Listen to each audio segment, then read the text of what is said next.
الله وبركاته. الحمد لله والسلام على رسول الله.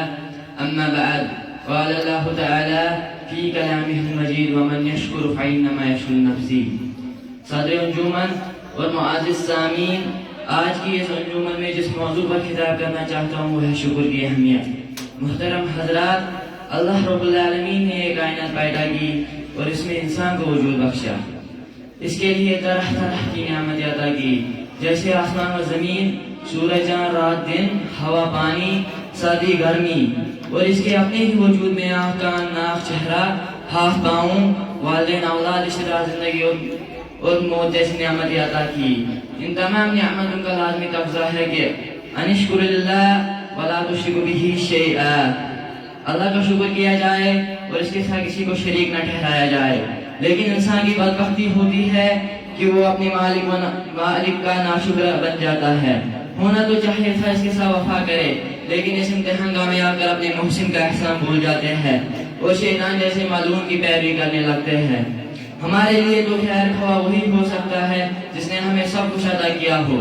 بھلا وہ شیطان انسان کا مددگار کیسے ہو سکتا ہے جس کی رات میں یہی کوشش رہتی ہے انسان ہلاک و برباد ہو جائے. اگر ہم اللہ کا شکر ادا کریں گے تو اپنے فائدے کے لیے کرتے ہیں، جیسا کہ اللہ تعالیٰ فرماتا ہے: وَمَنْ يَشْكُرُ فَإِنَّمَا يَشْكُرُ لِنَفْسِهِ. اللہ کا شکر ادا کیا جائے اور اس کے ساتھ کسی کو شریک نہ ٹھہرایا جائے. اللہ تعالیٰ ہر ایک پر رحم کرتا ہے، لیکن لوگ اس کا ناشکر کرتے ہیں.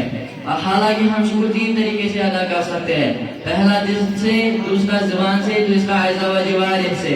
ایک حدیث میں نبی کریم صلی اللہ علیہ وسلم نے فرمایا: مومن کا معاملہ بڑا عجیب ہے، جب اسے کوئی نعمت ملتی ہے تب وہ اللہ کا شکر کرنے میں مصروف ہو جاتا ہے، اور جب اس پر کوئی مصیبت آتی ہے تو وہ صبر کا راستہ اختیار کرتا ہے. جو لوگ اللہ تعالیٰ کا شکر ادا کرتے ہیں تو اللہ تعالیٰ انہیں اور نوازتا ہے، اور جو ناشکری کرتے ہیں وہ جان لیں ان کے لیے اللہ کا عذاب بہت سخت ہے. عقل بھی یہ بات تسلیم نہیں کرتی کہ اس ذات کے ساتھ غداری کرے جس نے ہم پر احسان کیا ہے. لہذا ضرورت اس بات کی ہے کہ ہم ہر حالت میں، چاہے تنگی ہو یا فراخی ہو، اللہ رب العالمین کا شکر ادا کرتے رہے.